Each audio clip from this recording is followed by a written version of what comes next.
Olá, começa agora o JR Entrevista. O Serviço Brasileiro de Apoio às Micro e Pequenas Empresas, o SEBRAE, foi criado em 1972 com o objetivo de estimular o empreendedorismo. Hoje, o Brasil tem mais de 6 milhões de micro e pequenas empresas, responsáveis por aproximadamente 8 em cada 10 empregos formais criados. Para falar sobre a força do empreendedorismo, nós recebemos o presidente do SEBRAE, que acaba de ser eleito, Décio Lima. Seja bem-vindo ao nosso programa, presidente. Obrigado, Fara. É um prazer enorme poder estar aqui com você nessa expressão da comunicação brasileira, justamente para tratar de um assunto tão importante para o povo brasileiro. Presidente, então começa explicando para a gente quais são os seus principais desafios nesse mandato que acaba de se iniciar. O SEBRAE, ele reúne um conceito histórico de ser parceiro.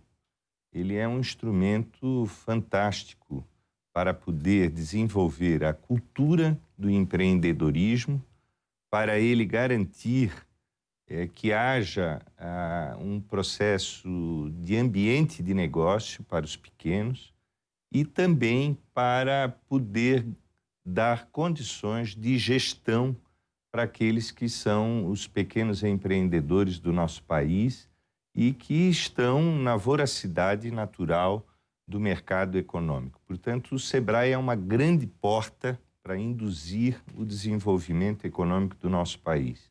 E justamente no momento em que nós precisamos, Fara, fazer com que a gente possa produzir em escala a inclusão social novamente no Brasil. Nós voltamos ao mapa da fome e a alternativa que se tem hoje sólida, com base inclusive no diagnóstico da economia brasileira, é fomentar os pequenos negócios, é garantir que haja a cada vez mais esse espírito empreendedor, e o SEBRAE é a grande porta para trazer novamente essa esperança ao povo brasileiro.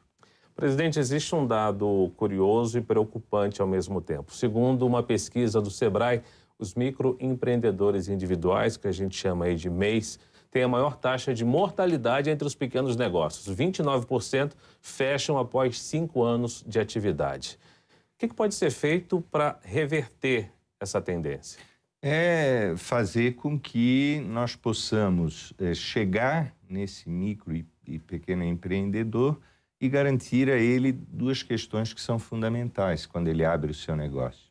Garantir que ele tenha segurança do seu ambiente de negócio, que dê certo, né? Aquele pequeno comércio, quando ele abre as suas portas, ele não pode ter uma visão apenas empírica de que o negócio irá ter consistência, mas nós conseguimos dar a ele as condições para que ele vá com segurança no processo do seu negócio. E a outra questão é a questão da gestão, ou seja, que o SEBRAE também oferece uma gestão que ele não se perca nos processos naturais da voracidade que o sistema do mercado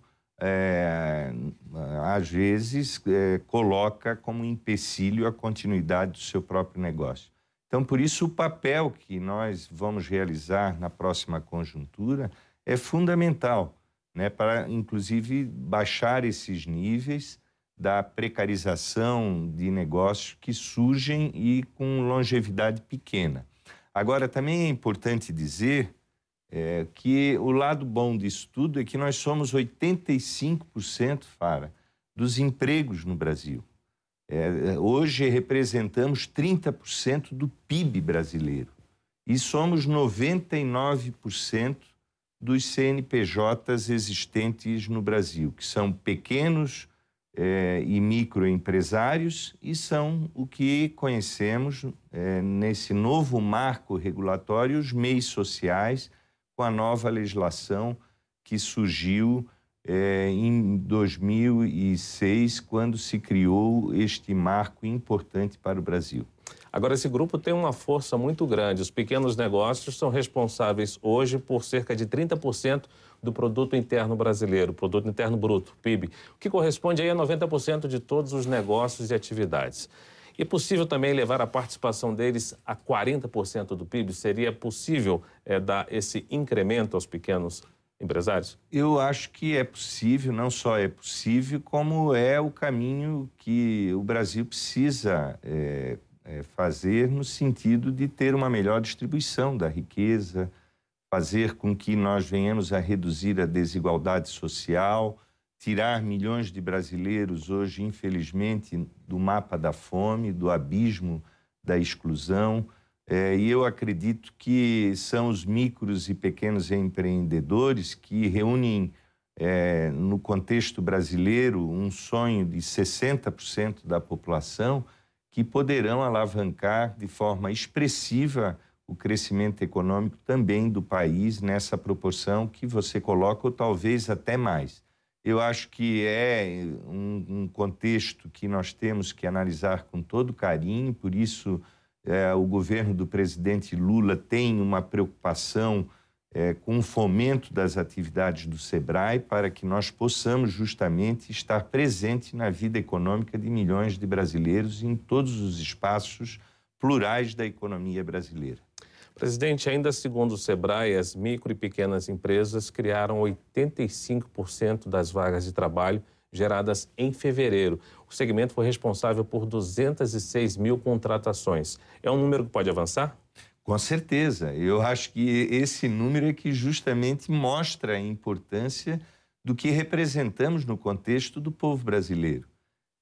Quando se fala do PIB, nos 30%, é um número realmente preocupante na medida que nós verificamos claramente de que há uma acumulação indevida da riqueza no Brasil e que 30% são pulverizadas nessa expressão de 85% da empregabilidade brasileira. Por isso que fomentar o micro e pequeno empreendedor, o MEI social, é a forma que nós temos de reduzir as desigualdades, nós garantirmos um país socialmente justo, mantermos a presença de um Estado social inclusivo, porque este é o caminho que vai, com certeza, garantir também, por outro aspecto, o crescimento econômico do Brasil numa economia extraordinariamente pulverizada como é a economia brasileira.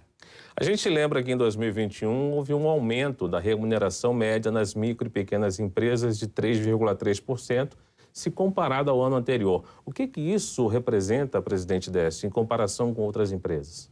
Eu acho que representa esse conceito social de fazer com que as pessoas possam ter um processo de cidadania, de expectativa de crescimento, porque numa sociedade do modelo como a nossa, todos nós queremos crescer.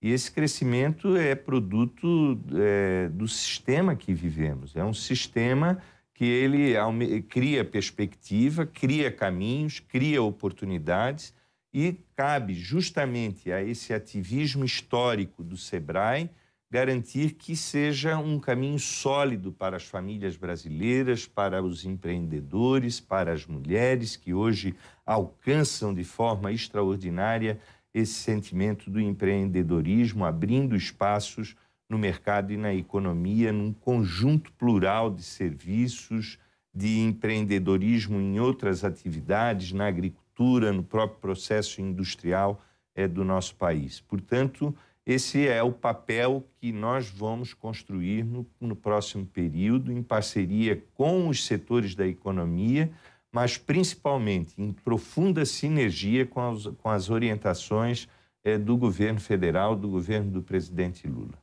Nós reforçamos aqui que você pode assistir ao JR Entrevista toda quinta-feira na Record News, às 7h45 da noite. Também no portal R7, no Play Plus e em nossas redes sociais. Presidente, eu queria saber qual o impacto que as novas regras do controle de gastos que o governo propõe, o chamado arcabouço fiscal, pode ter entre os micro e pequenos empreendedores. A primeira impressão que nós temos é de que ela vai ajudar e favorecer. Na medida que estão mantidas, sobretudo, as conquistas desse setor, como a legislação que ungiu o micro e o pequeno empresário, o MEI social, que, aliás, são duas normas, Fará, que nós temos que, inclusive, melhorá-las no contexto da economia e da proteção dos pequenos negócios. Por quê? Porque o pequeno empreendedor, o meio social, Faraco, é um sobrevivente nessa corrente que é desigual do mercado e do capitalismo. Elas merecem proteção. E as regras que estão colocadas no arcabouço para serem submetidas ao Congresso, elas tiveram esse olhar, um olhar protetivo, um olhar de poder melhorar, inclusive, a possibilidade de não colocar em risco este universo espetacular, grande, que, como você disse, 85% dos empregos, agora, no mês de fevereiro, são dos micros e pequenos empreendedores. Eu acho que proteger isso é proteger o Brasil, a soberania nacional e proteger, sobretudo, a grande maioria do povo brasileiro. Além do arcabouço fiscal, existe uma grande expectativa em torno da discussão e aprovação da reforma tributária. Essa reforma é importante para dar fôlego aos micro e pequenos empreendedores? Também. Como eu disse, os micros e pequenos, eles não são o problema tributário brasileiro. Eles não são. Por quê? Porque eles não são os sonegadores, eles não são aqueles que dificultam o processo econômico. Muito pelo contrário, o Estado brasileiro precisa se modernizar, inclusive, para facilitar a vida dos micros e pequenos empreendedores, porque há uma diferença visível entre uma pequena empresa, um meio social e uma grande empresa. O processo da injustiça tributária, ela está porque ela não há uma progressão tributária naquela afirmação clara que é hegemônica hoje no debate no Brasil e no mundo, de que quem mais ganha tem que pagar mais tributo, quem menos ganha tem que ter os benefícios para poder sobreviver e continuar gerando empregos.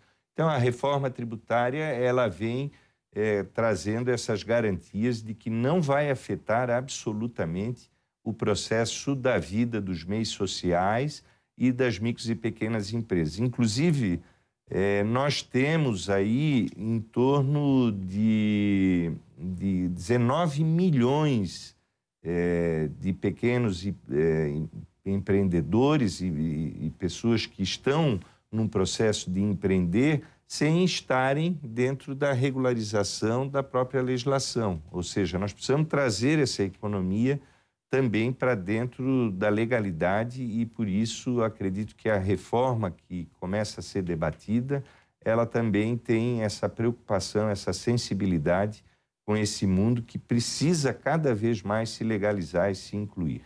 Presidente, a manutenção do regime tributário do Simples Nacional é outra preocupação dessa categoria. É possível garantir a manutenção desse regime? Eu acho que isso está garantido. O texto não é agressivo, o debate em nenhum momento trouxe preocupações.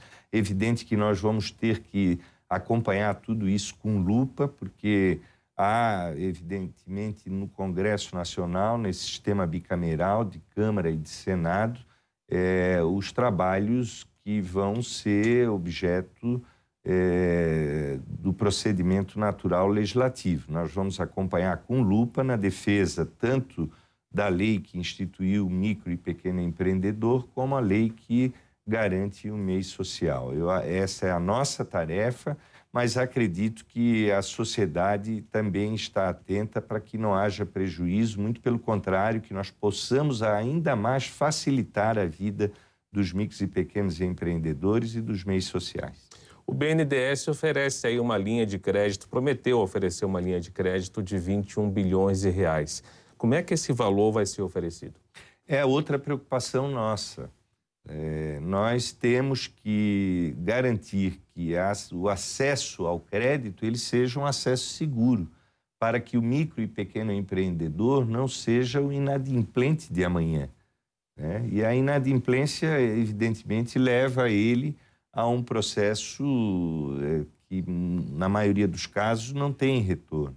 Então, nós queremos oferecer e vamos oferecer uma perspectiva para que ele, quando obtenha o crédito, ele tenha segurança de que aquele crédito vai fomentar, aumentar o seu negócio e ele vai conseguir é ser uma pessoa adimplente com o crédito que ele pegou, né? Que geralmente é do Pronampe, é um crédito já que vem presente na vida do povo brasileiro, historicamente, e que o BNDES agora, nesse momento, através do presidente Aloysio Mercadante, dá esse impulso justamente para atender o micro e o pequeno empreendedor. Caso esse crédito se confirme, a tomada desses recursos seguem as regras atuais. Pelo Pronampe, conforme o senhor disse, não tem nenhum processo novo para que o empreendedor possa chegar a ter esses recursos. O Pronampe também é uma conquista desse segmento, né? E já é digamos, uma porta que tem facilitado a sobrevivência de muitos negócios. O que nós temos é que, a cada momento, qualificar a tomada desse crédito para que o pequeno e o microempreendedor, além do acesso, terem segurança. Nós precisamos reunir no Brasil, no próximo período, em torno de 350 bilhões de reais para atender os segmentos do micro e pequeno empreendedor, né? Portanto, é algo ainda maior que precisamos produzir para que ele possa dar continuidade ao seu ativismo econômico e para que muitos outros que ainda sonham em serem empreendedores possam ter acessibilidade ao crédito do Pronampe. Agora, uma informação que traz bastante expectativa é que o índice de expectativas das micro e pequenas empresas, que revela o grau de otimismo em relação ao futuro próximo, avançou 1,7 ponto e atingiu o patamar de 86,5 pontos em março. Isso significa um bom sinal para o futuro? Com certeza. É um aumento cada vez mais animador de que é um caminho para o Brasil, é um caminho para a economia, é um caminho sólido, né, plural, né? E eu acredito que essa expectativa, a tendência dela, inclusive, é aumentar, né? As pesquisas mostram que 60% do povo brasileiro sonha em ser um empreendedor no nosso país. Eu acho que isso é um potencial extraordinário e, por isso, sabemos do trabalho e da responsabilidade que temos à frente do SEBRAE. Presidente Décio, explica para a gente o que é esse comentado projeto do empresário social. Olha, o empresário social é aquele que desenvolve o seu ativismo dentro de uma política e de um processo de inclusão, que tem a sensibilidade com as feridas sociais que vivemos naturalmente no nosso entorno. Ele traz não só a possibilidade de ter uma renda, como ele também traz uma vocação própria, que são aspectos, inclusive, que nós precisamos resgatar na vida do povo brasileiro. São os valores humanistas, da solidariedade, de saber que o pouco que cada um pode fazer é o muito que se soma para que nós possamos ter com orgulho novamente o Brasil fora do mapa da fome, um país próspero de todos, inclusivo, e um país que garanta a cidadania a todos os brasileiros. O JR Entrevista vai para o intervalo e, na volta, nós vamos falar sobre a democratização da inovação no Brasil. Fique ligado. Já estamos de volta com o JR Entrevista. Aqui no estúdio nós recebemos o presidente do SEBRAE, Décio Lima. Presidente, o senhor fala em desburocratizar, democratizar a inovação Brasil afora, né? E a gente quer saber de que maneira isso vem sendo feito. Olha, porque o velho é o analógico, né? Nós estamos vivendo um verdadeiro processo revolucionário na vida da humanidade. A humanidade, ela caminha sem volta para a inteligência artificial, para contextos que hoje são muito diferentes em passado recente, inclusive da nossa geração. A inovação é algo que não tem mais volta. Ou a gente inova para se aperfeiçoar, ou nós ficamos distante do mundo e das questões fundamentais da economia brasileira. Agora, a inovação não é só startups, é inovar tudo, é inovar o nosso comportamento, o nosso jeito, as nossas atitudes, é ter clareza que inovar no Brasil também é ter uma economia de sustentabilidade, de preservação do meio ambiente, como nós estamos fazendo com os processos de inovação na Amazônia, com políticas do SEBRAE, como agora vamos realizar um grande evento binacional no Rio de Janeiro, já na sua segunda edição. O primeiro foi em Portugal, agora no começo do mês de maio, para fazer com que esse debate ele possa trazer e reunir o que há de melhor no acúmulo intelectual no mundo. Portanto, é um processo constante que nós temos que oferecer ao povo brasileiro e principalmente aos empreendedores. Ninguém mais pode imaginar uma economia que ainda esteja naquela modelagem da planta da fábrica, do sistema fordiano, porque nós já passamos esse processo, já passamos inclusive a robotização e estamos num processo visivelmente de inteligência artificial. Então, inovar em tudo, né, Fará? O que são os ecossistemas de inovação? Olha, são as preocupações permanentes que nós temos que ter com a indução de um processo econômico de sustentabilidade. Inovar também significa proteger o planeta, não fazer uma economia predatória, né, que estrague o meio ambiente, a vida das pessoas, até porque a própria cultura humana não concebe mais conviver com um processo econômico que destrua a qualidade de vida. A qualidade de vida passou a ser um centro também no processo econômico no Brasil e no mundo. Existe um outro programa chamado Rede de Agentes Locais de Inovação. Como é que ele funciona, presidente? Ele é justamente dar condições para as vocações naturais regionais. O Brasil é um país continental e nós temos um processo republicano com a organização dos municípios, dos estados, e naturalmente nessa organização republicana nós tivemos um processo muito plural de economia. Eu sou de uma região, por exemplo, que foi marcada pela indústria têxtil, que foi o maior parque da indústria têxtil, que hoje se transformou num grande processo de micro e pequenos empreendedores da indústria do vestuário, onde 50% da produção do vestuário brasileiro está lá. Ou seja, as vocações naturais, regionais, elas têm que ser olhadas dessa forma, porque nós temos uma cultura familiar, paroquial própria, que nós temos que cada vez mais induzi-la para construir essa rica pluralidade da economia brasileira. Ok, presidente, muito obrigado pela sua participação aqui no nosso programa. Uma honra, Luiz, poder estar aqui com você e interagir com a sua grande audiência. O JR Entrevista fica por aqui. Nós lembramos que você pode acompanhar o programa toda quinta-feira na Record News, às 7h45 da noite, no Portal R7, no Play Plus e também, é claro, em nossas redes sociais. Nós agradecemos a sua companhia, a sua audiência. Até a próxima edição.